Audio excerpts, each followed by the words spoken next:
Hello students, আমি প্রীতি পাল জ্ঞানজ্যোতি coaching সেন্টারে তোমাদের সকলকে জানাই আরো একবার স্বাগত।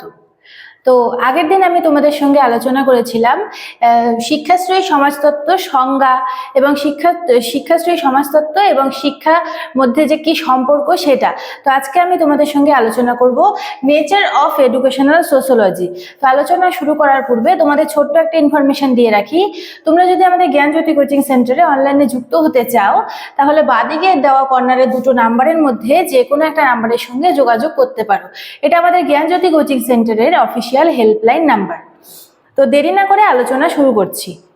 আজকে আমি তোমাদের সঙ্গে যে বিষয়টা নিয়ে আলোচনা করব সেটা হচ্ছে নেচার অফ এডুকেশনাল সোশিওলজি, অর্থাৎ প্রকৃতি। নেচার অর্থাৎ প্রকৃতি, শিক্ষাশ্রয়ী সমাজতত্ত্ব বা শিক্ষামূলক সমাজবিজ্ঞানের প্রকৃতি।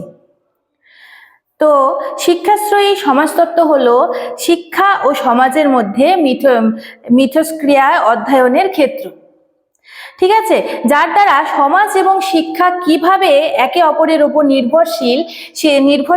নির্ভরশীল সেই সম্পর্কে বৈজ্ঞানিক অনুসন্ধান ও পর্যালোচনা করা হয় এবং সমাজবিদ্যার নীতি, তত্ত্ব ও প্রক্রিয়াকে শিক্ষাক্ষেত্রে প্রয়োগ করে শিক্ষার উন্নতি সাধন এবং ব্যক্তির সামাজিকীকরণ ঘটানো সম্ভব হয়ে থাকে। ঠিক আছে, এই যে শিক্ষাশ্রয়ী সমাজতত্ত্ব এর প্রকৃতি রয়েছে। এর প্রকৃতিগুলি হলো, প্রথমে যেটা রয়েছে সেটা হচ্ছে সামাজিক উন্নয়ন, অর্থাৎ শিক্ষাশ্রয়ী সমাজবিদ্যার অন্যতম প্রকৃতি হলো শিক্ষার মাধ্যমে সমাজের উন্নয়ন এবং শিক্ষার অগ্রগতি ঘটানো, অর্থাৎ সমাজের উন্নতি সাধন করা এবং সমাজের অগ্রগতি ঘটানো। এবং দ্বিতীয় যে প্রকৃতিটা রয়েছে সেটা হচ্ছে প্রয়োগমূলক শাখা। প্রয়োগমূলক শাখা বলতে এখানে বুঝিয়েছে শিক্ষাশ্রয়ী সমাজবিজ্ঞান হলো সমাজবিজ্ঞানের একটি প্রয়োগমূলক শাখা। ঠিক আছে, শিক্ষাশ্রয়ী সমাজবিজ্ঞান হলো সমাজবিজ্ঞানের একটি প্রয়োগমূলক শাখা। তাই শিক্ষাক্ষেত্রে শিক্ষাশ্রয়ী সমাজবিজ্ঞানের নীতি ও পদ্ধতি বৈজ্ঞানিক প্রয়োগ ঘটে থাকে। এরপরে তৃতীয় যে প্রকৃতিটির কথা বলবো সেটা হচ্ছে ব্যক্তি ও সমাজের মধ্যে সমন্বয় সাধন। ঠিক আছে, এটা কি? শিক্ষাক্ষেত্রে সমাজবিদ্যার নীতি ও পদ্ধতি প্রয়োগের মাধ্যমে শিক্ষার উন্নতি ঘটে।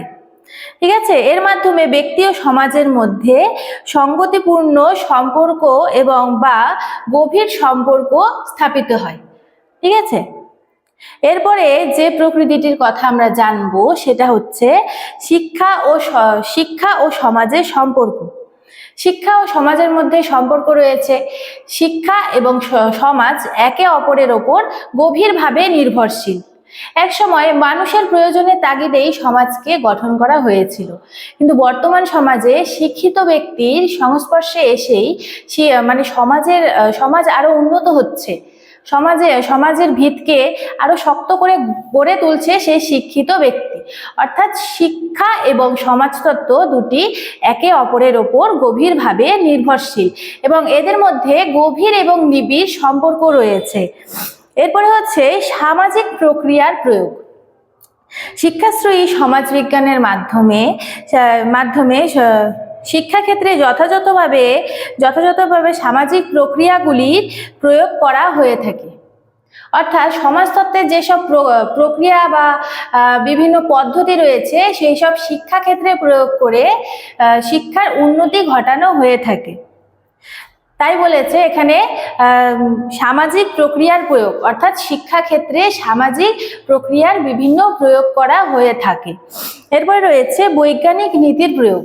শিক্ষাক্ষেত্রে কিন্তু অনেক বৈজ্ঞানিক নীতি প্রয়োগ করা হয়, এর মধ্যে মনোবিজ্ঞান বা মনোবিদ্যাও রয়েছে। শিক্ষাক্ষেত্রে ও সামাজিক ক্ষেত্রে শিক্ষাশ্রয়ী সমাজবিজ্ঞানের মাধ্যমে বৈজ্ঞানিক পদ্ধতি ও নীতির প্রয়োগ ঘটে থাকে।